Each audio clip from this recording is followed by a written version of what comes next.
Proton 57 PHEV dah open for booking sekarang dengan harga anggaran bermula daripada RM110,000 sehingga RM130,000. Dan dalam julat harga tu, korang boleh dapat satu SUV plug-in hybrid dengan range sejauh 1,100 km. Mula-mula Pronet claim yang variant Prime dan Premium boleh bergerak sejauh 1,000 km dan variant Premium Plus boleh bergerak sejauh 1,065 km.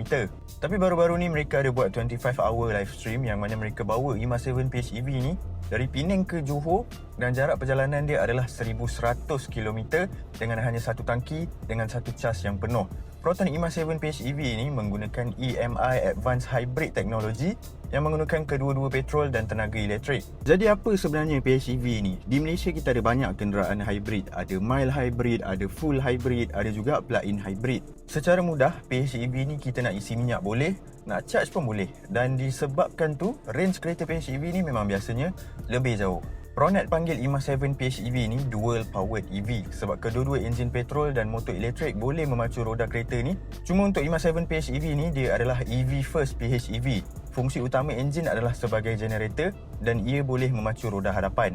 Jadi dekat sini korang dapat best of both worlds. Dalam bandar guna motor elektrik, jadi boleh jimat minyak dan pecutan dia lebih lancar. Nak jalan jauh pula, tak perlu risau tentang range anxiety. E-MAS 7 PHEV ni ada 3 variant, Prime, Premium dan Premium Plus. Variant Prime dan Premium datang dengan bateri berkapasiti 18.4 kWh dan variant Premium Plus pula berkapasiti 29.8 kWh. Kalau guna EV mode sahaja, variant Prime dan Premium boleh bergerak sejauh 105 km. Variant Premium Plus pula boleh bergerak sejauh 170 km. Dari segi safety, kesemua varian dapat fungsi ADAS level 2. Antara fungsi ADAS yang standard adalah AEB dan ICC.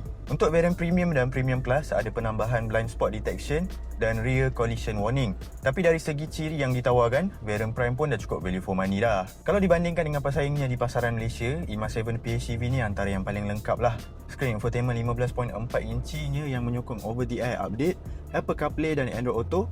Yang ini ciri standard, dan kalau beli varian Premium dan Premium Plus, ada sistem bunyi 16 speaker daripada Flyme.